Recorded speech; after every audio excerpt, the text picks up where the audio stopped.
विद्यार्थी मित्रमैत्रिणींनो, आपण मागच्या व्हिडिओमध्ये काय बघितलं?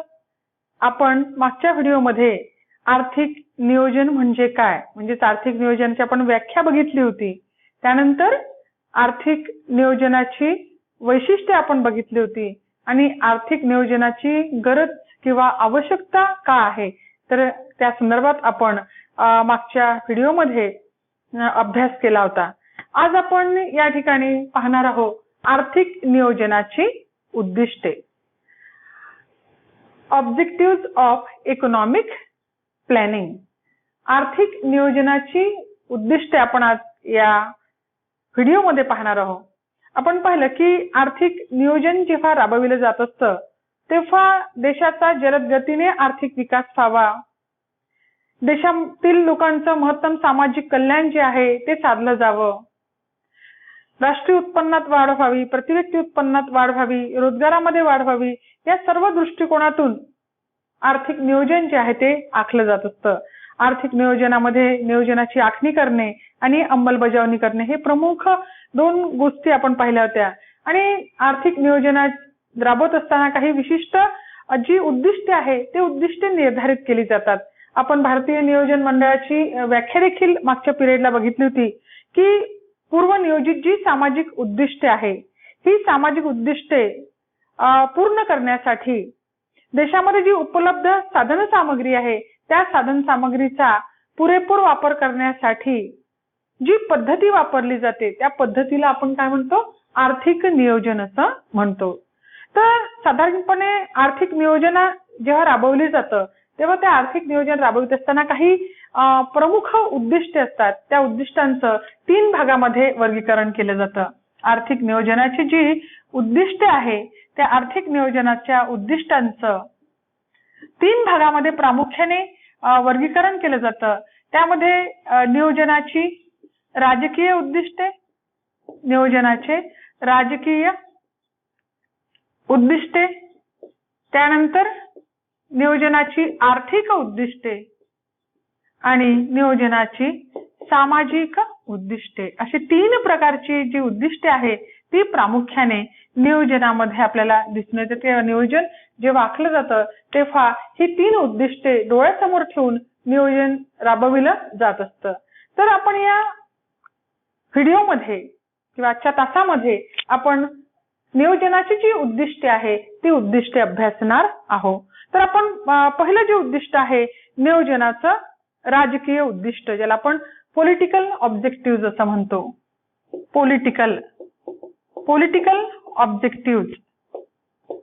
नियोजनाची जी राजकीय उद्दिष्टे आहेत त्या उद्दिष्टामध्ये अंतर्गत शांतता आणि सुव्यवस्था प्रस्थापित करणे. नियोजनाचं जे राजकीय उद्दिष्ट आहे त्यामध्ये आपण पाहतो की अंतर्गत शांतता आणि सुव्यवस्था प्रस्थापित करणे हे नियोजनाचं महत्वाचं असं राजकीय उद्दिष्ट आहे. आपण पाहतो की देशादेशांमध्ये जेव्हा संबंध वितुष्टास येतात किंवा बिघडतात तेव्हा बरेचदा देशादेशांमध्ये संघर्ष निर्माण होतात, विवाद निर्माण होतात आणि त्या विवादातून बरेचदा काय होते, युद्धजन्य जी परिस्थिती आहे ती परिस्थिती सुद्धा निर्माण होते. आपण सद्यस्थितीमध्ये जर पाहत असू तर सद्यस्थितीमध्ये आपण या कोरोनाच्या काळामध्ये पाहिलं की भारत आणि चीन याच्यामधले जे संबंध आहे हे संबंध कुठेतरी बिघडले, कुठेतरी त्यांच्यामध्ये वितुष्ट आलं. अमेरिका आणि चीन यांच्या संबंधामध्ये कुठेतरी काय आलं, वितुष्ट आलं. आता हे वितुष्ट आलं तर काय होतं, ते जर टोकाला पोहोचलं तर बरेचदा देशामध्ये युद्ध निर्माण होण्याची किंवा युद्ध होण्याची सुद्धा संभावना असते किंवा शक्यता असते.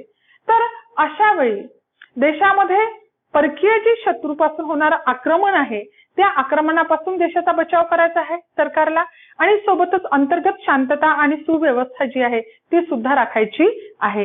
आणि मग अंतर्गत शांतता आणि सुव्यवस्था राखणे, अंतर्गत सुद्धा कुठेही कलह होऊ नये, कुठे दंगली होऊ नये, तर अशा पद्धतीने अंतर्गत शांतता आणि सुव्यवस्था तर राखायची आहेच, परंतु परकीय शत्रूपासून होणारं जे आक्रमण आहे ते सुद्धा आक्रमण परतवून लावायचं आहे किंवा त्या आक्रमणाला तोंड देण्यासाठी, त्या संकटाला तोंड देण्यासाठी सुद्धा आपल्याला आपल्या ज्या सेना आहे त्यामध्ये जलसेना आहे, वायुसेना आहे आणि भूसेना आहे, या 3ही सेना आपल्याला अगदी कशा ठेवाव्या लागतात, सुसज्ज ठेवावं लागतात, अगदी तयार ठेवावं लागतात की कुठलंही आक्रमण जर देशावर आलं तर ते आपल्याला परतवून लावता आलं पाहिजे.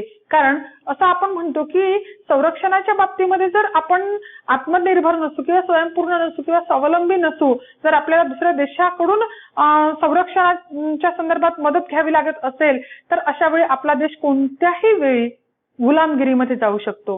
आणि म्हणून आपल्या देशाचं जे राजकीय स्वातंत्र्य आहे जर अबाधित राखायचं असेल, कारण राजकीय स्वातंत्र्य अबाधित असेल किंवा राजकीय व्यवस्था जर सुव्यवस्थित असेल, स्थिर असेल, कुठल्याही प्रकारची अस्थिर राजकीय सत्ता नसेल, वारंवार सत्ता बदल होत नसेल, एकच सरकार जे आहे ते सरकार बहुमताने निवडून येत असेल आणि त्याचेच जे शासन आहे त्याचं शासन जर किंवा त्याचं सरकार त्याचं शासन जर राहत असेल तर आपण म्हणतो की देशामध्ये आर्थिक विकासाला काय मिळते, गती प्राप्त होत असते. आणि म्हणून देशामध्ये अंतर्गत शांतता आणि सुव्यवस्था सोबतच परकीय शत्रूपासून देशाचं संरक्षण करण्याच्या दृष्टिकोनातून सरकारला संरक्षणावर मोठ्या प्रमाणावर जो खर्च आहे तो खर्च करावा लागतो किंवा प्रत्येक योजनेमध्ये सरकारला संरक्षणाच्या संदर्भामध्ये तरतूद करावी लागत असते की जेणेकरून आपण संरक्षणाच्या संदर्भामध्ये कसं असलं पाहिजे, स्वावलंबी असलं पाहिजे, स्वयंपूर्ण असलं पाहिजे. कोणत्याही मार्गाने देशावर आक्रमण झालं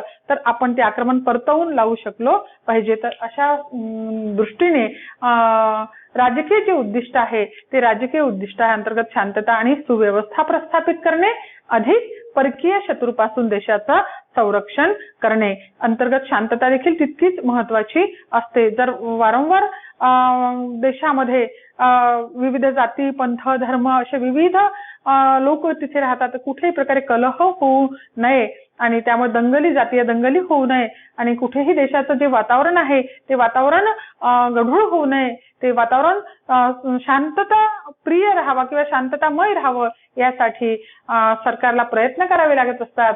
आणि त्यासाठी आर्थिक नियोजन राबवत असताना हे राजकीय उद्दिष्ट जे आहे ते उद्दिष्ट निश्चित केलं जातं. अंतर्गत शांतता आणि सुव्यवस्था प्रस्थापित करणे, अधिक परकीय शत्रूपासून देशाचं काय करणे, संरक्षण करणे. त्यानंतर दुसरे जे उद्दिष्ट आहे त्यामध्ये आर्थिक जी उद्दिष्टे आहे त्या आर्थिक उद्दिष्टांचा समावेश होतो. आता आर्थिक उद्दिष्टामध्ये विविध किंवा वेगवेगळी आर्थिक उद्दिष्टे आपण या ठिकाणी पाहणार आहोत की नियोजनाची जी आर्थिक उद्दिष्टे आहे, नियोजनाची जी आर्थिक उद्दिष्टे आहे त्यामध्ये विविध उद्दिष्टांचा समावेश होतो. तर या सर्व उद्दिष्टांच्या पूर्ततेसाठी देशामध्ये आर्थिक नियोजन राबविलं जातं. त्यातलं पहिलं आहे राष्ट्रीय उत्पन्नात वाढ करणे. राष्ट्रीय उत्पन्नात वाढ करणे. कारण आपण पाहतो की खऱ्या अर्थाने आर्थिक नियोजनामध्ये देशाच्या आर्थिक विकासाला गती देण्याचं जे काम आहे ते काम नियोजनाच्या अंतर्गत केलं जातं. आणि म्हणून पहिलं आर्थिक उद्दिष्ट आहे राष्ट्रीय उत्पन्नामध्ये काय करणे, वाढ करणे. राष्ट्रीय उत्पन्नात वाढ करत असताना आपण पाहतो की सर्व क्षेत्रांचा विकास होणे गरजेचं आहे. प्राथमिक क्षेत्र आहे, द्वितीय क्षेत्र आहे, तृतीय क्षेत्र आहे, म्हणजे त्याच्यामध्ये शेती आहे, उद्योग आहे, व्यापार आहे, व्यवसाय आहे, त्याच्यानंतर सर्व सेवा क्षेत्र आहे. या सर्व क्षेत्रांचा विकास जर झाला तर आपोआपच काय होईल की सर्व क्षेत्रामधल्या उत्पादनात वाढ होईल, म्हणजेच पर्यायाने काय होईल, उत्पन्नामध्ये जे आहे ते सुद्धा वाढ होईल. त्याच्यामध्ये सर्व जे उत्पादनाचे घटक आहे त्या सर्व घटकांच्या उत्पन्नात वाढ होऊन राष्ट्रीय उत्पन्न जे आहे त्या राष्ट्रीय उत्पन्नामध्ये वाढ होईल. आणि म्हणून राष्ट्रीय उत्पन्नामध्ये वाढ करण्याच्या दृष्टिकोनातून वेगवेगळ्या ज्या योजना आहे, वेगवेगळे प्रकल्प आहे, वेगवेगळे जे अभियान आहे त्यामध्ये मग रोजगारीमध्ये वाढ करण्याच्या दृष्टिकोनातून प्रयत्न केले जाईल. वेगवेगळ्या रोजगार वाढवण्यासाठी वेगवेगळे प्रकल्प उभे केले जाईल, वेगवेगळ्या योजना, वेगवेगळे अभियान जे आहे ते उभे केले जाईल जेणेकरून देशाच्या रोजगारीमध्ये काय झाली पाहिजे, वाढ झाली पाहिजे. आणि रोजगार वाढून उत्पादनात वाढ होऊन शेवटी काय होईल, राष्ट्रीय उत्पन्नामध्ये वाढ होईल. आणि म्हणून राष्ट्रीय उत्पन्नात वाढ करणे हे नियोजनाचं पहिलं आर्थिक उद्दिष्ट आहे. त्यानंतर देशामध्ये पूर्ण रोजगार निर्माण करणे. देशामध्ये पूर्ण रोजगार निर्माण करणे. पूर्ण रोजगार जो आहे देशामध्ये तो पूर्ण रोजगार निर्माण करणे.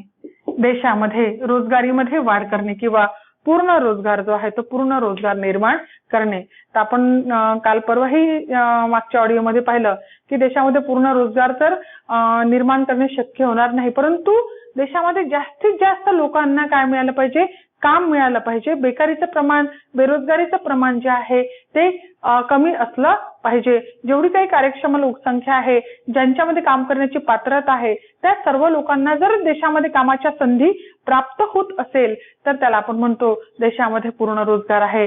तर देशामध्ये नियोजनाच्या अंतर्गत विविध क्षेत्रांमध्ये रोजगार वाढवण्यासाठी काय केला जातो, प्रयत्न केला जातो की जेणेकरून प्राथमिक असेल, द्वितीय असेल, तृतीय क्षेत्र असेल, या सर्व क्षेत्रामध्ये रोजगाराच्या विविध संधी ज्या आहे त्या विविध संधी प्राप्त झाल्या पाहिजे आणि देशामध्ये पूर्ण रोजगार निर्माण करता आला पाहिजे किंवा महत्तम रोजगार जो आहे देशातील लोकांना तो प्राप्त झाला पाहिजे. कार्यक्षम लोकसंख्या कुठेही बेकार राहता कामा नये, बेरोजगार राहता कामा नये आणि त्या दृष्टिकोनातून आर्थिक नियोजनामध्ये पूर्ण रोजगार निर्माण करणे हे सुद्धा आर्थिक नियोजनाचं काय आहे, दुसरं महत्वपूर्ण आर्थिक स्वरूपाचं काय आहे, उद्दिष्ट आहे. त्यानंतर दारिद्र्याचे निर्मूलन करणे. देशामध्ये दारिद्र्य जे आहे त्या दारिद्र्याचे निर्मूलन करणे, दारिद्र्याचं उच्चाटन करणे किंवा दारिद्र्याचं निर्मूलन करणे. दारिद्र्याचं निर्मूलन करणे. दारिद्र्य आपण काल पाहिलं की दारिद्र्य आपण कशाला म्हणतो, तर ज्यावेळी देशामध्ये ज्या मूलभूत गरजा आहे, अन्न, वस्त्र, निवारा, आरोग्य आणि शिक्षण, या ज्या मूलभूत गरजा आहे, या मूलभूत गरजाही पूर्ण करणे देशातील लोकसंख्येला शक्य होत नसेल तर आपण म्हणतो की तो वर्ग जो आहे ज्याला ह्या गरजाही पूर्ण करता येत नाही ते कसे आहे, दारिद्र्य या सदरामध्ये मोडतात. आणि त्यामुळे हे जे दारिद्र्य रेषेखाली जी लोकसंख्या आहे किंवा जे दरिद्री लोकसंख्या आहे, दरिद्री कुटुंब आहे, तर या कुटुंबांना किंवा या लोकांना आपल्याला कुठे आणायचं आहे, दारिद्र्य रेषेच्या वर आणायचं आहे. आणि म्हणून दारिद्र्य रेषेच्या वर आणण्याच्या दृष्टिकोनातून ज्या योजना सरकारने दारिद्र्य निर्मूलनासाठी विविध योजना ज्या आहे त्या विविध योजना नियोजनाच्या अंतर्गत राबवाव्यास हव्या. कारण श्रीमंतांचं उत्पन्न जास्त आहेच, परंतु जे आपल्याला बीपीएल आहे की बिलो पॉवर्टी लाईनच्या खाली जे लोक आहे त्यांना आपल्याला कुठे आणायचं आहे, वर आणायचं आहे. कारण त्यांच्या उत्पन्नामध्ये जोपर्यंत वाढ होणार नाही तोपर्यंत दारिद्र्याचं जे निर्मूलन आहे ते दारिद्र्याचं निर्मूलन किंवा उच्चाटन होणार नाही. आणि म्हणून त्या दृष्टिकोनातून जी दारिद्र्याखालील लोकसंख्या आहे यांच्यासाठी सरकारने नियोजनाच्या अंतर्गत विविध योजना अशा पद्धतीने राबवाव्या की जेणेकरून त्यांच्या उत्पन्नात वाढ होईल आणि ते दारिद्र्य रेषेच्या काय येतील, वर येतील. आणि म्हणून दारिद्र्याचं निर्मूलन जे आहे ते दारिद्र्याचं निर्मूलन त्यामुळे शक्य होईल. आणि म्हणून आर्थिक उद्दिष्टामध्ये तिसरं उद्दिष्ट आहे दारिद्र्याचे निर्मूलन करणे. त्यानंतर आर्थिक विषमता कमी करणे. आर्थिक विषमता कमी करणे. आर्थिक विषमता जी आहे ती कमी करणे. आपण पाहिलं मागील व्हिडिओमध्ये की देशामध्ये आर्थिक विषमता कशा पद्धतीने आहे. एक वर्ग खूप श्रीमंत आहे तर दुसरा वर्ग असा आहे की जो अगदी दारिद्र्यामध्ये जीवन जगतो आहे, त्याला त्याच्या मूलभूत गरजाही पूर्ण करता येत नाही. म्हणजे अशी ज्याला आपण कॉन्ट्राव्हर्सी म्हणू किंवा अगदी विरोधाभासाची जी स्थिती आहे ती आपल्याला पाहायला मिळते. आणि त्यामुळे काय होतं की देशामध्ये आर्थिक विषमता जी आहे ती निर्माण होते. एकाच्या हाती खूप उत्पन्नाचा मोठा हिस्सा जातो, अगदी छोट्या लोकसंख्येला म्हणजे मुठभर लोकांच्या हाती उत्पन्नाचा मोठा हिस्सा जातो, तर अगदी मोठ्या लोकसंख्येच्या हाती उत्पन्नाचा छोटासा हिस्सा जातो. हे जे उत्पन्नाचं वाटप आहे हे उत्पन्नाचं वाटप असमान असल्यामुळे देशामध्ये गरीब आणि श्रीमंत असे दोन वर्ग जे आहे ते दोन वर्ग निर्माण होतात. आणि असे जर वर्ग निर्माण झाले तर काय होते, आर्थिक विषमता जी आहे ती आर्थिक विषमता वाढीस लागते. आपल्याला विकास साधायचा आहे आर्थिक नियोजनामध्ये, परंतु हा विकास कसा साधायचा, आपल्याला आर्थिक समानतेसह आपल्याला आर्थिक विकास अपेक्षित आहे. आणि म्हणून आर्थिक समानतेसह आर्थिक विकास साधत असताना सर्व कार्यक्षम लोकसंख्येला समान न्याय तत्वाने उत्पन्नाचं वाटप किंवा वितरण झालं पाहिजे. आणि म्हणून आर्थिक विषमता कमी करण्याच्या दृष्टिकोनातून सुद्धा आर्थिक नियोजनामध्ये प्रयत्न केले जातात. आणि म्हणून आर्थिक नियोजनाचं हेही एक उद्दिष्ट आहे की देशामध्ये निर्माण झालेली आर्थिक जी विषमता आहे, गरीब श्रीमंतीतली जी दरी आहे ती दरी आपल्याला कशी करायची आहे, कमी करायची आहे. ती विषमता आपल्याला कमी करायची आहे आणि आर्थिक समानता जी आहे, आर्थिक समता जी आहे ती समता काय करायची आपल्याला प्रस्थापित करायची आहे. त्यानंतर पुढचं आहे देशाला स्वावलंबी बनवणे. देशाला स्वावलंबी बनवणे. देशाला स्वावलंबी बनविणे हे सुद्धा नियोजनाचं एक महत्वाचं आर्थिक उद्दिष्ट आहे. आपण नुकतंच पाहिलं की मागील काही दिवसामध्ये आपल्या पंतप्रधानांनी आत्मनिर्भर भारत ना, सेल्फ रिलायंट इंडिया, आत्मनिर्भर भारताची जी संकल्पना आहे ती संकल्पना मांडलेली आहे की आपला देश जो आहे तो कसा झाला पाहिजे, स्वयंपूर्ण झाला पाहिजे, आत्मनिर्भर झाला पाहिजे, स्वावलंबी झाला पाहिजे. आपलं हे जे परावलंबित्व आहे, जगातील अनेक देशावर अनेक वस्तूंच्या संदर्भातलं आपलं जे परावलंबित्व आहे ते परावलंबित्व काय करता आलं पाहिजे, कमी करता आलं पाहिजे. आणि म्हणून स्वावलंबी किंवा आत्मनिर्भर भारताच्या दृष्टिकोनातून आर्थिक नियोजनामध्ये प्रयत्न जे आहे ते अगदी सुरुवातीपासून होत आहे की आपला देश हा अन्नधान्य असेल, त्यानंतर कच्चा माल असेल, त्यानंतर संरक्षण साहित्य असेल, विशेषतः ह्या गोष्टी ज्या आहे म्हणजे त्याच्यामध्ये अन्नधान्य आहे, कच्चा माल आहे, संरक्षण साहित्य आहे आणि अन्य ज्या महत्वपूर्ण वस्तू आहे या वस्तूंच्या संदर्भामध्ये देश कसा असायला पाहिजे, स्वयंपूर्ण, स्वावलंबी आणि आत्मनिर्भर असायला पाहिजे. देश जर अन्नधान्याच्या बाबतीमध्ये, संरक्षणाच्या बाबतीमध्ये किंवा अन्नधान्याच्या बाबतीमध्ये काय असेल, दुसऱ्या देशावर डिपेंड असेल तर आपल्या देशाचं स्वातंत्र्य केव्हाही धोक्यामध्ये येऊ शकतं. आणि म्हणून देशाला आत्मनिर्भर आणि स्वावलंबी बनवण्याच्या दृष्टिकोनातून पंतप्रधान नरेंद्र मोदी यांनी नुकतेच आपण पाहिलं की MSME जे लघु उद्योग आहे, मध्यम उद्योग आहे, जे सूक्ष्म उद्योग आहे, या उद्योगांच्या विकासावर सुद्धा काय दिलेली आहे, भर दिलेली आपल्याला दिसून येते की या MSMEच्या माध्यमातून त्यांनी भर दिला आहे की MSME वर त्यांनी काय दिला, भर दिलेला आपल्याला दिसून येतो. तर हे जे आहे सर्व उद्योग जे आहे, मध्यम उद्योग आहे, लघु उद्योग आहे, तर या सगळ्या उद्योगांवर काय झाली पाहिजे, विकास जो आहे तो विकास झाला पाहिजे. त्या दृष्टिकोनातून देशाला स्वावलंबी आणि आत्मनिर्भर बनविणे हे सुद्धा नियोजनाचं काय आहे, उद्दिष्ट असल्याचं आपल्याला दिसून येते. तर हे आपलं एक 5वं आर्थिक उद्दिष्ट आपल्याला नियोजनाचं सांगता येईल. कोणतं उद्दिष्ट पाहिलं आपण, देशाला स्वावलंबी बनविणे.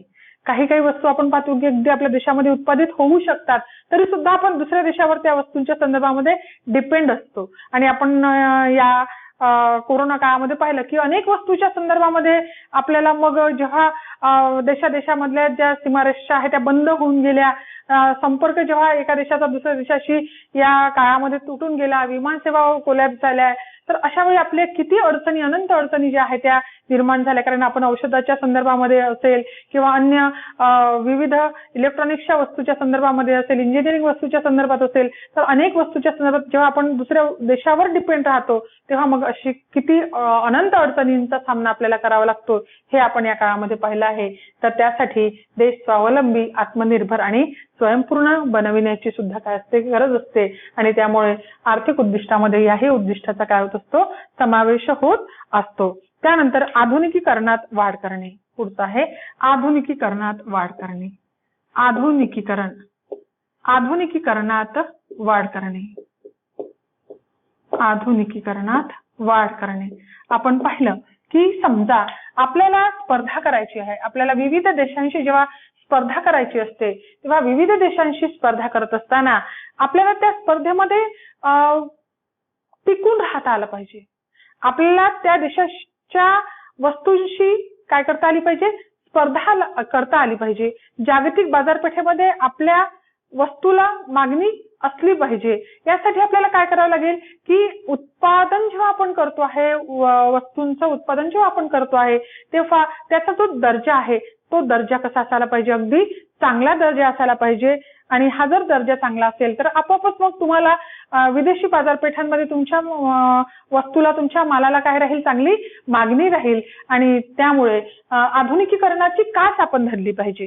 नवनवीन जे बदल होत असतात उत्पादन तंत्रामध्ये, ते नवनवीन जे बदल आहे उत्पादन तंत्रातले ते बदल आपल्याला स्वीकारता आले पाहिजे. बाजारपेठेमध्ये, उत्पादन प्रक्रियेमध्ये, विक्री पद्धतीमध्ये जे वेगवेगळे बदल होतात ते बदल सुद्धा आपल्याला काय करता आले पाहिजे, स्वीकारता आले पाहिजे. आणि या सगळ्या गोष्टी असल्यामुळं काय होतं की आपल्याला आधुनिकीकरण जे आहे ते आधुनिकीकरणाची आपण कास धरल्यामुळे आपल्या उत्पादन प्रक्रियेमध्ये, वस्तूच्या विक्री प्रक्रियेमध्ये आमूलाग्र बदल होतात किंवा आपल्याला जागतिक बाजारपेठेमध्ये आपल्याला आपलं स्थान जे आहे, आपलं वर्चस्व जे आहे ते आपल्याला प्रस्थापित करता येतं. आणि म्हणून आधुनिक तंत्रज्ञानाची, अद्ययावत तंत्रज्ञानाची कास धरण्याच्या दृष्टिकोनातून नवनवीन बदल स्वीकारणे जे आहे, नव प्रवर्तन जे आहे ते उत्पादन प्रक्रियेमध्ये घडवून आणणे हे सुद्धा आपल्याला करणं गरजेचं आहे. आणि म्हणून आधुनिकीकरणामध्ये वाढ करणे हे सुद्धा नियोजनाचं काय आहे, एक आर्थिक उद्दिष्ट आहे. त्यानंतर पर्यावरणाचे संरक्षण करणे. पर्यावरणाचे संरक्षण करणे, पर्यावरणाचं संरक्षण जे आहे त्या पर्यावरणाचे संरक्षण करणे हे सुद्धा नियोजनाचं एक आर्थिक उद्दिष्ट आहे. आपण पाहतो की माणसाने हव्यासापोटी किंवा माणसाने आपला स्वार्थ साधत असताना बरेचदा काय केलेलं आहे की निसर्गाचा घात केलेला आपल्याला दिसून येतो. आणि त्यामुळे काय होतं की पर्यावरणाचं जे संतुलन आहे ते संतुलन बिघडलेलं आपल्याला दिसून येतं. मोठमोठे उद्योगधंदे आहे, मोठमोठे कारखाने आहे, ते उभे राहिलेले आहे आणि जंगलच्या जंगल नष्ट झालेली आहे. त्या ठिकाणी सिमेंट कॉन्क्रीटची जंगल उभे राहिलेली आहे. त्याच्यानंतर कारखान्यातून निघणारा धूर असेल, कारखान्यातून निघणारे अवशिष्ट असेल, विषारी वायू असेल, हे सगळे वातावरणात पसरतात आणि त्यामुळे जे आपलं पर्यावरण आहे हे पर्यावरण प्रदूषित होतं. त्याचा पशु पक्ष्यावर, वृक्षवेलीवर आणि मानवावर सुद्धा अतिशय विघातक स्वरूपाचा परिणाम होतो. तेव्हा आपल्याला आर्थिक विकास तर रोखता येणार नाही. आपल्याला आर्थिक विकास तर करायचाच आहे. विकासाच्या प्रक्रियेमध्ये आपल्याला पुढे जायचंच आहे. जलद गतीने आर्थिक विकास करायचा आहे. परंतु आपल्याला सोबतच काय करायचं आहे, आपलं पर्यावरण सुद्धा जपायचं आहे. आपल्याला पर्यावरणाचं सुद्धा काय करायचं आहे, संरक्षण करायचं आहे. पर्यावरण आपलं अबाधित राहिलं पाहिजे. जर आपण आज पर्यावरण अबाधित ठेवू तर पुढच्या पिढीला मोकळा श्वास घेता येईल है ना.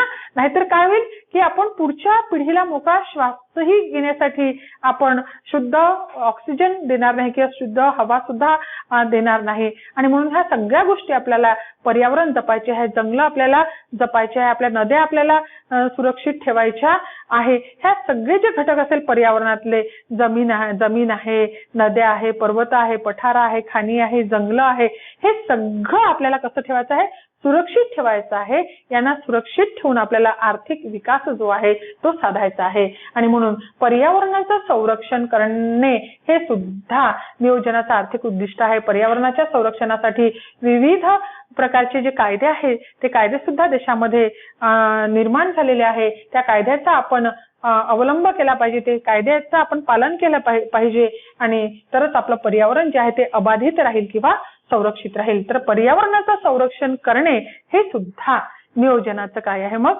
आर्थिक उद्दिष्ट आहे. त्यानंतर महत्तम सामाजिक कल्याण साधने. महत्तम सामाजिक कल्याण साधने, महत्तम सामाजिक कल्याण साधने हे सुद्धा नियोजनाचं एक आर्थिक उद्दिष्ट आहे. आपण पाहू की नियोजन जेव्हा आखलं जातं तेव्हा जी उद्दिष्टे किंवा जी ध्येय डोळ्यासमोर ठेवली जातात त्यामध्ये देशाचं महत्तम कल्याण साधणं. प्रत्येक देशाला वाटतं की माझ्या देशामध्ये प्रत्येक व्यक्तीचं काय झालं पाहिजे, महत्तम कल्याण साधल्या गेलं पाहिजे.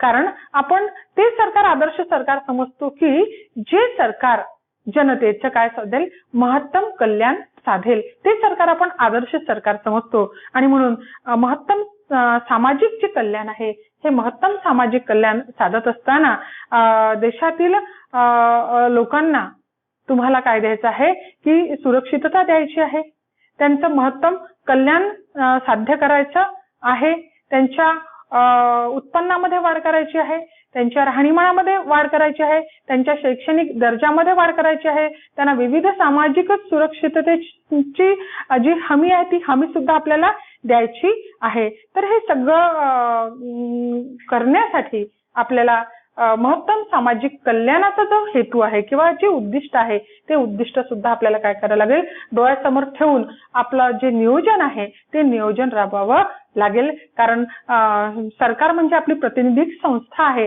आणि या प्रातिनिधिक संस्थेला समस्त देशातील जनता जी आहे त्या जनतेचं कल्याण म्हणजे एक व्यापक दृष्टिकोन समोर ठेवून नियोजन जे आहे ते नियोजन राबवायचं आहे. त्यामध्ये सर्वांचं कल्याण साधणे, सामाजिक कल्याण साधणे हे नियोजनाचं काय आहे, उद्दिष्ट असल्याचं आपल्याला दिसून येतं. त्यानंतर संतुलित विकास. कोणता विकास पाहिजे आपल्याला नियोजनामध्ये? संतुलित विकास साधने. संतुलित विकास साधने. आपल्याला विकासाच्या प्रक्रियेमध्ये असंतुलित विकास नको आहे असा आपल्याला असंतुलित विकास नको आहे. आपल्याला जो विकास पाहिजे आहे, एका क्षेत्राचा खूप झाला दुसरं क्षेत्र विकासापासून वंचित राहत असेल तर हा झाला असंतुलित विकास.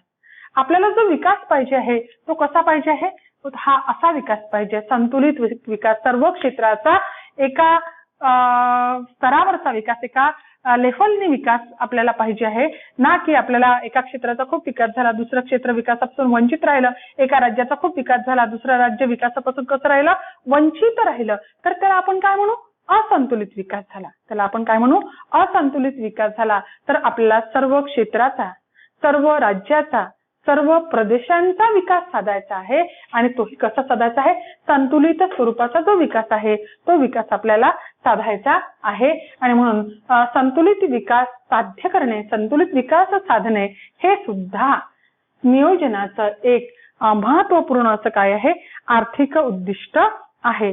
तर हे सगळे उद्दिष्ट साध्य करण्याच्या दृष्टिकोनातून नियोजनामध्ये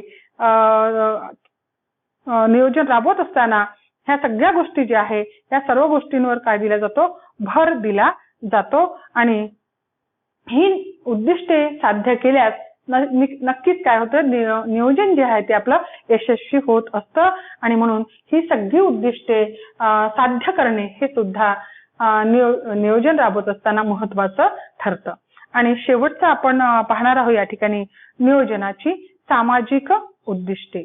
आता नियोजनाच्या सामाजिक उद्दिष्टामध्ये सामाजिक सुरक्षितता प्रस्थापित करणे, सामाजिक सुरक्षितता प्रस्थापित करणे ही सगळी झाली. आतापर्यंत आपण पाहिली ती आर्थिक उद्दिष्टे झाली. त्यानंतर आपण शेवटची जी उद्दिष्ट आहे नियोजनाची, कोणती उद्दिष्टे आहे, नियोजनाची सामाजिक उद्दिष्टे जी आहेत त्या सामाजिक उद्दिष्टांकडे आपण आता विचार करू. सामाजिक उद्दिष्टांमध्ये पहिलं जे उद्दिष्ट आहे सामाजिक उद्दिष्टांमधलं ते आहे की सामाजिक सुरक्षितता प्रस्थापित करणे. सामाजिक उद्दिष्टांमधलं पहिलं उद्दिष्ट आहे सामाजिक सुरक्षितता. सामाजिक सुरक्षितता प्रस्थापित करणे. सामाजिक सुरक्षितता प्रस्थापित करणे हे सुद्धा नियोजनाचं एक महत्वपूर्ण असं सामाजिक उद्दिष्ट आहे. कारण आपण पाहिलं की देशामध्ये अंतर्गत शांतता आणि सुव्यवस्था प्रस्थापित राहिली पाहिजे. कुठल्याही प्रकारचे जे बदल आहे ते बदल समाजामध्ये म्हणजे त्याला आपण म्हणू नकारात्मक बदल म्हणू, नकारात्मक स्वरूपाचे बदल समाज व्यवस्थेमध्ये होता कामा नये. त्यासाठी सामाजिक सुरक्षितता प्रस्थापित करणे हे सुद्धा नियोजनाचं उद्दिष्ट आहे. सोबतच नियोजनामध्ये वेगवेगळ्या जे उत्पादन प्रक्रियेमध्ये कार्य करणारे जे नोकरदार वर्ग असेल किंवा जे कर्मचारी असेल त्या कर्मचाऱ्यांना सुद्धा वेगवेगळ्या सामाजिक सुरक्षिततेच्या जी हमी आहे ती हमी सुद्धा सरकारने घ्यायला पाहिजे. जसं आपण सरकारी नोकर असू तर सरकारी नोकरीमध्ये आपल्याला वेगवेगळ्या प्रकारची सुरक्षितता मिळाली पाहिजे. जसं आपण रिटायर झाल्यानंतर, निवृत्त झाल्यानंतर आपल्याला काय मिळायला पाहिजे, पेन्शन मिळायला पाहिजे. तर हे सुद्धा एक सामाजिक सुरक्षिततेसाठी आवश्यक आहे. किंवा कर्मचारी असेल तर त्याला अपघात आला असेल तर त्याला अपघात आल्यानंतर त्याला काय व्हायला पाहिजे, जी मदत आहे ती मदत त्या ठिकाणी व्हायला पाहिजे, किंवा एखाद्या वेळेस मृत्यू ओढवला असेल त्याला काम करत असताना, तर त्याला त्यासाठी सुद्धा काय मिळालं पाहिजे, मृत्यू त्याचा झाला तर त्याला त्या संदर्भामध्ये त्याचा मृत्यूचं तर भरून निघू शकत नाही, परंतु त्याच्या कुटुंबाला जी आर्थिक मदत आहे ती मदत करता आली पाहिजे. त्याच्या कुटुंबातील एखाद्या व्यक्तीला सरकारी नोकरीमध्ये काम देता आलं पाहिजे. ह्या सगळ्या प्रॉव्हिडंट फंडची व्यवस्था असली पाहिजे. ह्या सगळ्या ज्या गोष्टी आहे ह्या कशामध्ये येतात, सामाजिक सुरक्षिततेमध्ये येतात. की अपघात झाला तर त्याला अपघात विमा त्याचा असला पाहिजे, की जेणेकरून त्याला अपघात झाल्यानंतर तो त्याचा इन्शुरन्स असेल तर त्याला पुढील आयुष्य जे आहे ते पुढील आयुष्य त्याचं निदान बऱ्यापैकी त्याला जगता येईल. तर ह्या सगळ्या गोष्टी कशामध्ये येतात, सामाजिक सुरक्षितता जी आहे ती सामाजिक सुरक्षिततेमध्ये येतात. आणि म्हणून सामाजिक सुरक्षितता प्रस्थापित करणे हे सुद्धा नियोजनाचं काय आहे, उद्दिष्ट आहे. आणि दुसरं आहे सामाजिक समता. कोणती समता, सामाजिक समता. सामाजिक समता निर्माण करणे. सामाजिक समता निर्माण करणे हे सुद्धा नियोजनाचं दुसरं सामाजिक उद्दिष्ट आहे. सामाजिक समता म्हणजे काय, आपण पाहतो की आपला देश तर अतिशय विशाल देश आहे. या विशाल देशामध्ये विविध धर्माचे, विविध जातीचे, विविध पंथाचे लोक राहतात, विविध भाषा बोलणारे लोक राहतात. आणि त्यामुळे काय होतं की विविध भाषा, धर्म, पंथ, की विविध भाषिक लोक हे सगळे असल्यामुळे बरेचदा काय होतं की जातीमध्ये बरेचदा वैर निर्माण होतं, किंवा त्यांच्यामध्ये कुठले कलह निर्माण होतात. कधी कधी जातीय दंगली सुद्धा काही कारणांनी निर्माण होतात. तर अशा वेळी काय झालं पाहिजे की जातीमध्ये सलोख्याचं वातावरण निर्माण करता आलं पाहिजे. म्हणजे कुठलीही शेवटी जात असेल, परंतु शेवटी तो कोण आहे, माणूस आहे. सगळ्यात मोठा धर्म हा माणूस आहे आणि माणुसकीचा धर्म हा आपल्याला जपता आला पाहिजे. माणुसकीचा धर्म जो आहे तो आपल्याला शिकता आला पाहिजे. त्या दृष्टिकोनातून जी सामाजिक मूल्य आहे ती सामाजिक मूल्य सुद्धा आपल्याला या नियोजनाच्या अंतर्गत राबवता आली पाहिजे. की देशप्रेम काय आहे, देशनिष्ठा काय आहे ना, राष्ट्रनिष्ठा काय आहे, बंधुभाव काय आहे, हे सगळ्या गोष्टी ज्या आहे त्या सगळ्या गोष्टी किंवा सगळी जी नीतिमूल्य आहे, त्या श्रमप्रतिष्ठा जी आहे ती श्रमप्रतिष्ठा आपल्याला रुजवता आली पाहिजे. आणि त्यासाठी विविध प्रकारचे ज्या सामाजिक ज्याला आपण म्हणू ऍक्टिव्हिटीज आहे, सामाजिक चळवळी जी आहे या अंतर्गत सुद्धा नियोजनामध्ये काय असायला पाहिजे की त्या उद्दिष्टपूर्तीसाठी विविध कार्यक्रमाची, उपक्रमाची, अभियानाची जी आहे ते समावेश असायला पाहिजे. आणि म्हणून सामाजिक समता निर्माण करणे हे सुद्धा, कारण जोपर्यंत देशामध्ये सलोख्याचं वातावरण राहील तर जिथे सलोखा आहे, जिथे शांती आहे, जिथे बंधुभाव आहे तिथेच काय आहे, प्रगती आहे. आणि म्हणून हा सलोखा, हा बंधुभाव पाहिजे. आणि त्यासाठी सुद्धा सामाजिक समता निर्माण करणे हे सुद्धा नियोजनाचं काय आहे, एक सामाजिक उद्दिष्ट आहे. तर ही सगळी नियोजनाची आपण विविध उद्दिष्टे पाहिली. त्या नियोजनाच्या उद्दिष्टांमध्ये प्रामुख्याने 3 प्रकारची उद्दिष्टे येतात. एक म्हणजे राजकीय उद्दिष्टे, दुसरी आर्थिक उद्दिष्टे आणि तिसरी उद्दिष्टे पाहिली आपण सामाजिक उद्दिष्टे. तर राजकीय उद्दिष्टांमध्ये आपण पाहिलं की अंतर्गत शांतता आणि सुव्यवस्था प्रस्थापित करणं आणि परकीय शत्रूपासून देशाचं काय करणे, संरक्षण करणं. आर्थिक उद्दिष्टामध्ये मात्र आपण बरेच उद्दिष्टे पाहिले. त्याच्यामध्ये राष्ट्रीय उत्पन्नात वाढ करणे, पूर्ण रोजगार निर्माण करणे किंवा रोजगारामध्ये वाढ करणे, दारिद्र्याचं निर्मूलन करणे, आर्थिक समता जी आहे ती प्रस्थापित करणे, आधुनिकीकरणाचा स्वीकार करणे, पर्यावरणाचं संरक्षण करणे, संतुलित विकास घडवून आणणे, महत्तम कल्याण साधणे, ही जी सर्व जी उद्दिष्टे होती ही उद्दिष्टे नियोजनाची कोणती उद्दिष्टे होते, आर्थिक उद्दिष्टे. आणि सरतेशेवटी आपण बघितलं नियोजनाची सामाजिक उद्दिष्टे, सामाजिक सुरक्षितता प्रस्थापित करणे आणि सामाजिक समता जी आहे ती समता निर्माण करणे.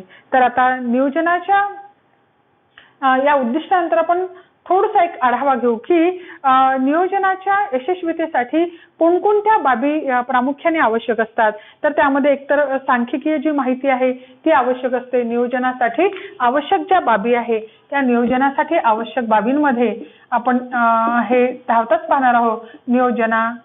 साठी आवश्यक ज्या बाबी आहे किंवा नियोजनाच्या ज्या आवश्यक बाबी आहे त्या आवश्यक बाबींमध्ये पहिली म्हणजे एक आहे की सांख्यिकीय जी माहिती आहे ती सांख्यिकीय माहिती आवश्यक आहे. कारण आपण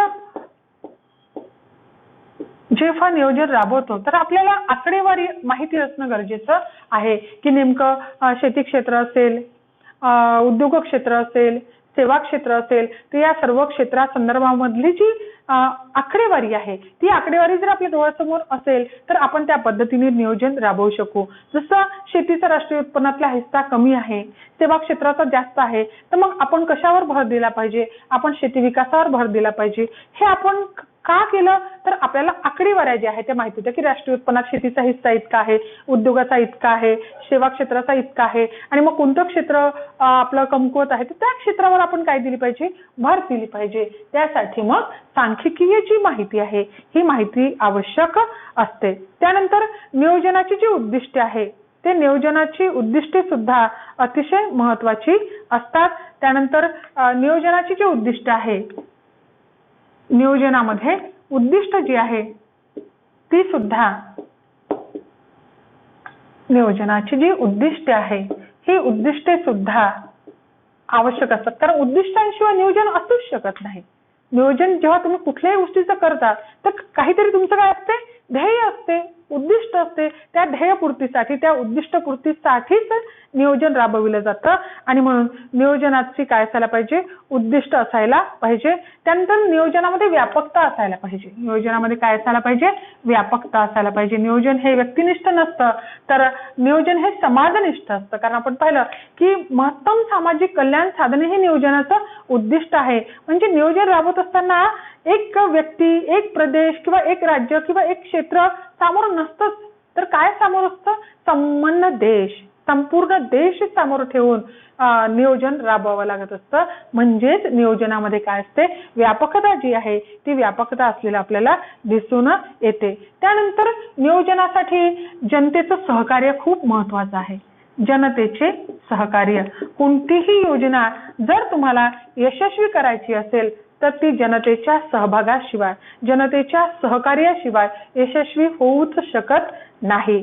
केवळ सरकारने योजना आखल्या पण जर जनतेचं सहकार्य त्या योजनेला मिळत नसेल तर ती योजना यशस्वी होऊ शकत नाही. अशा अनेक योजना आपण पाहतो की जनतेचं सहकार्य मिळालं नाही आणि ती योजना जी आहे ती योजना अयशस्वी झाल्याचं आपल्याला दिसतं. आणि म्हणून नियोजन राबवत असताना नियोजनामध्ये काय कोणती गोष्ट जी आहे ती आवश्यक आहे, आवश्यक बाबीमध्ये जनतेचं सहकार्य जे आहे ते आवश्यक आहे. कुठल्याही योजना चांगल्याच असतात परंतु त्याची अंमलबजावणी किती चांगल्या पद्धतीने होते यावर त्या योजनेची यशस्वीता अवलंबून असते. आणि म्हणून नियोजन यशस्वी करण्यासाठी काय असायला पाहिजे, जनतेचं जे सहकार्य आहे ते सहकार्य असायला पाहिजे. त्यानंतर सुदृढ आर्थिक संघटन असायला पाहिजे.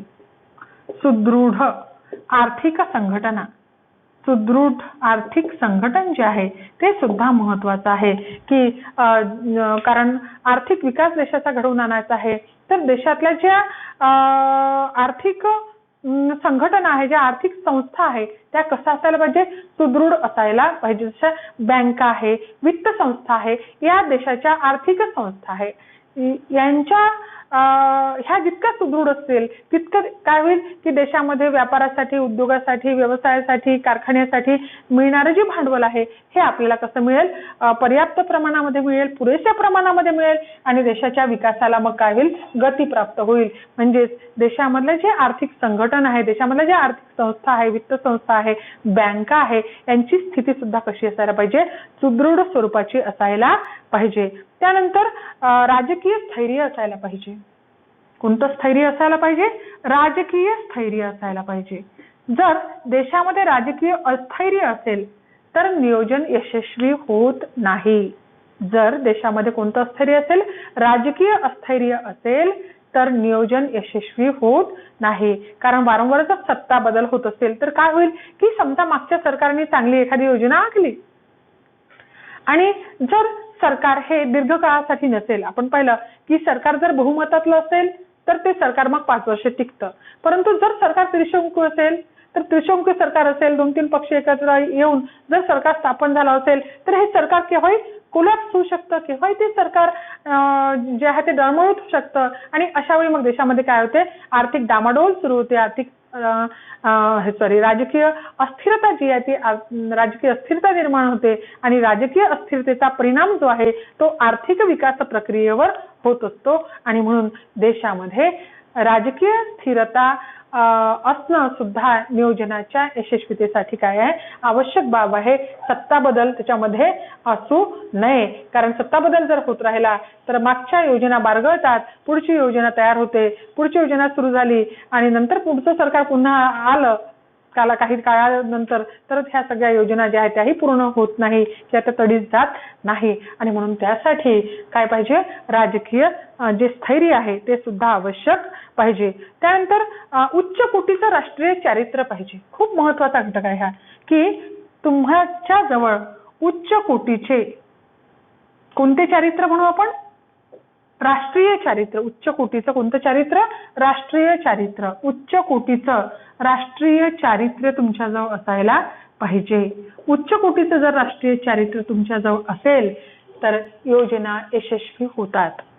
म्हणजे मला असं वाटलं पाहिजे की हा देश माझा आहे, या देशासाठी राबवलेली प्रत्येक योजना माझी आहे, या देशासाठी राबवलेला प्रत्येक उपक्रम माझा आहे है ना, आणि म्हणून तो उपक्रम अपयशी ठरू नये, ती योजना अपयशी ठरू नये असं मला वाटलं पाहिजे. म्हणजे माझ्यामध्ये राष्ट्रनिष्ठा असली पाहिजे, राष्ट्रभक्ती असली पाहिजे, राष्ट्रप्रेम असलं पाहिजे, माझ्यामध्ये श्रम प्रतिष्ठा असायला पाहिजे, माझ्यामध्ये प्रामाणिकपणा असायला पाहिजे की मी माझ्या देशातल्या कुठल्याही योजनेमध्ये कोणत्याही प्रकारचा गैरप्रकार करणार नाही. ही आत्मीयता जी आहे ती आत्मीयता माझ्यामध्ये असायला पाहिजे, तर ती योजना कशी होईल, सक्सेस होईल, यशस्वी होईल. आणि म्हणून माझ्याजवळ काय असणं पाहिजे, राष्ट्रनिष्ठा, राष्ट्रभक्ती, राष्ट्रप्रेम, श्रमप्रतिष्ठा असायला पाहिजे. म्हणजे उच्च कोटीचं, उच्च दर्जाचं माझं राष्ट्रीय चारित्र्य असायला पाहिजे. मला माझा देश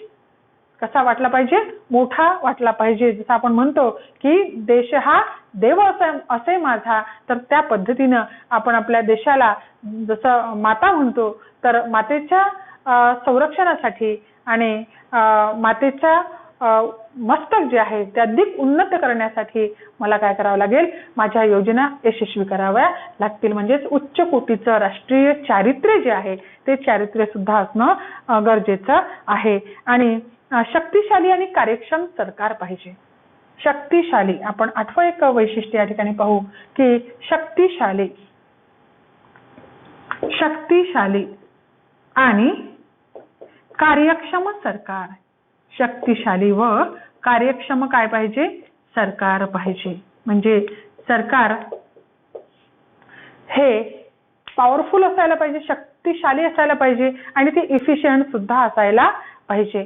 म्हणजे ते जर शक्तिशाली असेल आणि कार्यक्षम असेल, केवळ शक्तिशाली आहे परंतु कार्यक्षमता नसेल तरी सुद्धा योजना यशस्वी होणार नाही.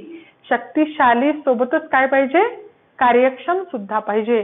तर या दोन्ही गोष्टी सरकारमध्ये असेल तर काय होणार आहे, आपल्या योजना यशस्वी होणार आहे. आणि म्हणून शक्तिशाली व कार्यक्षम सरकार हे सुद्धा योजनेसाठी आवश्यक असलेल्या बाबीमध्ये आपल्याला दिसून येते. तर ह्या सगळ्या ज्या गोष्टी आहे, ह्या सगळ्या गोष्टी भौतिक आणि वित्तीय साधनं जी आहे ती सुद्धा मोठ्या प्रमाणावर असायला पाहिजे. जी भौतिक साधनं आहे व वित्तीय साधने जी आहे, भौतिक व वित्तीय साधने जी आहे ते सुद्धा, वित्तीय साधने सुद्धा कशी असायला पाहिजे, पर्याप्त प्रमाणामध्ये असायला पाहिजे. भौतिक आणि वित्तीय साधने जर पर्याप्त प्रमाणावर नसेल तरी सुद्धा नियोजन राबवणं कठीण होईल आणि भौतिक म्हणून वित्तीय साधने सुद्धा पुरेशा प्रमाणामध्ये देशामध्ये उपलब्ध असणे गरजेचं आहे. तर ही सर्व नियोजनासाठी आवश्यक असणाऱ्या काय आहे, बाबी आहे किंवा नियोजनाच्या यशस्वीतेसाठी, नियोजनासाठी म्हणण्यापेक्षा आपल्याला नियोजनाच्या यशस्वीतेसाठी ह्या सगळ्या गोष्टी आवश्यक आहे.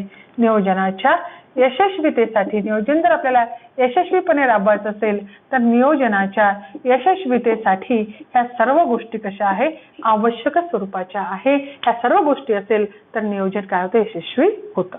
तर या आजच्या तासिकेमध्ये किंवा आजच्या व्हिडिओमध्ये आपण काय काय बघितलं बरं? आज आपण पाहिलं की नियोजनाची उद्दिष्टे. किती उद्दिष्टे पाहिली आपण नियोजनाची? 3 प्रकारची उद्दिष्टे पाहिली. नियोजनाची राजकीय उद्दिष्टे, आर्थिक उद्दिष्टे आणि नियोजनाची सामाजिक उद्दिष्टे. आणि त्यानंतर नियोजनाच्या यशस्वीतेसाठी ज्या आवश्यक बाबी आहे त्या बाबींचाही परामर्श जो आहे तो परामर्श आपण या तासिकेमध्ये घेतलेला आहे. अशा पद्धतीने आपण या सर्व गोष्टी अगदी सखोलपणे समजून घ्याव्या, कारण हे फक्त BA फायनलचं सिलेबस म्हणून नाही, तर केव्हा तुम्ही स्पर्धा परीक्षा देता तेव्हा इकॉनॉमिक प्लॅनिंग हा अतिशय महत्त्वाचा टॉपिक स्पर्धा परीक्षांमध्ये असतो. पंचवार्षिक योजनांवर बरेचसे प्रश्न असतात, प्लॅनिंगवर बरेचसे प्रश्न असतात आणि त्यामुळे हा केवळ परीक्षेसाठी नाही तर स्पर्धा परीक्षेच्या दृष्टिकोनातून सुद्धा तुम्हाला अतिशय महत्त्वपूर्ण हा असा टॉपिक आहे. आणि म्हणून हा नक्कीच आपण समजून घ्याल अशी या ठिकाणी आपण अपेक्षा ठेवू. तर शेवटी आपण ह्या सर्व गोष्टींचा सार बघितल्यानंतर उद्याच्या तासिकेमध्ये उद्याच्या व्हिडिओमध्ये आपण नियोजनाचे जे तंत्र आणि प्रकार आहेत ते आपण पाहणार आहोत पुढच्या व्हिडिओमध्ये. तर तोपर्यंत पढ़ते रहो, आगे बढ़ते रहो. ओके.